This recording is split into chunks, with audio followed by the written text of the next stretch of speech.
Hello, everyone. My name is Morgan Falk, and this is my leadership development vlog. Welcome to week 2. The agenda this week will follow the same pattern as last. Number 1, knowledge gained about myself. Number 2, what did I already know? And number 3, tangible ways this will redefine or define my leadership going forward.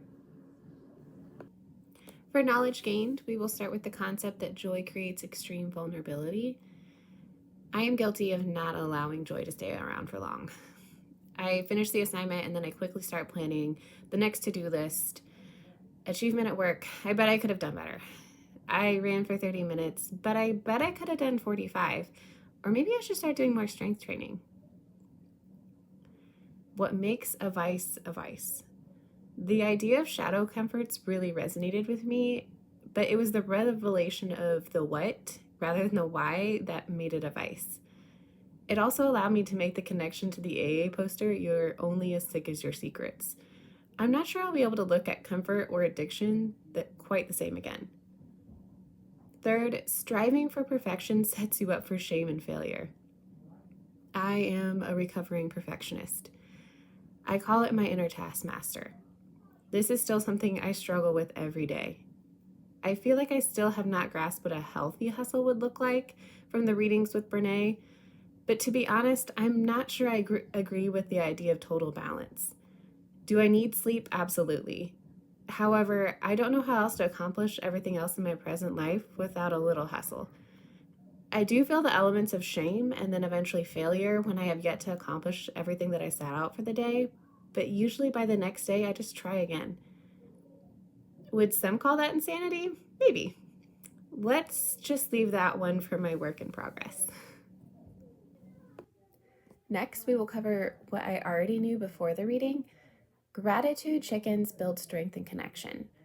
This started in our family a couple of years ago after watching the Bluey episode where the healers go around the table and say something that they liked about the day.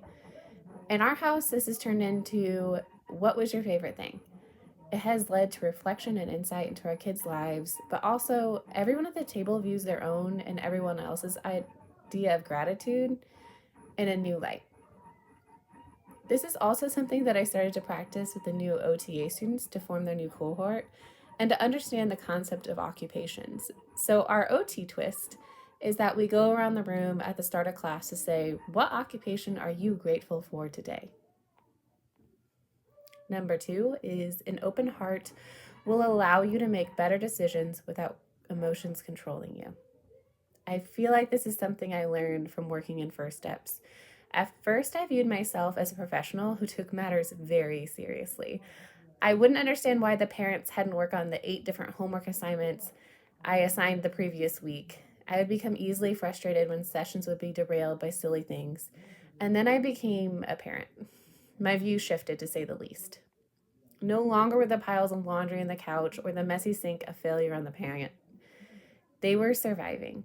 They needed someone to listen to them when sometimes I was their only social interaction of the day. My aunt, also no T, said something wise when I asked her how she dealt with parents who weren't involved. She said, I like to think that for that 1 hour, I am that kid's sunshine. No matter what, in 60 minutes, I can make a difference. If that's not leading with an open heart, I'm not sure what is. Number 3, you need play. The quote, "The opposite of play is not work, it's depression," by Brian Sutton Smith found its audience.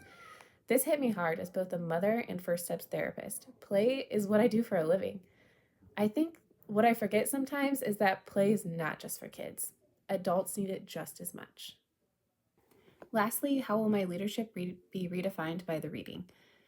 Paint done for me. I really love this example in the book. The possibilities are endless. This could be employed at work, with my student's husband, and even with my kids. Instead of saying clean your room, it could be, I need you to pick up your laundry, put it away, and place all of your toys in the correct bin. Offering contributions instead of criticism.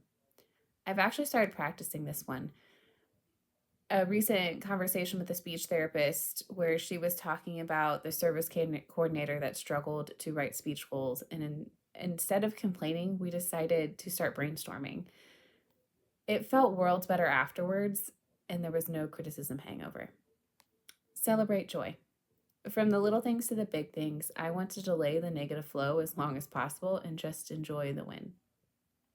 Incorporate more play. This is my attempt at bringing my professional background as a play therapist to the classroom. Not only is play wonderful for the brain, but also the spirit. If anyone is ever really upset by a game, it's not me. Embrace the emotions. I want to lead with the knowledge that we are all messy and imperfect. Keeping this in mind will not only allow me to understand myself and others better, but it will better foster decision making. Thank you for watching week 2, and I'll see you next week.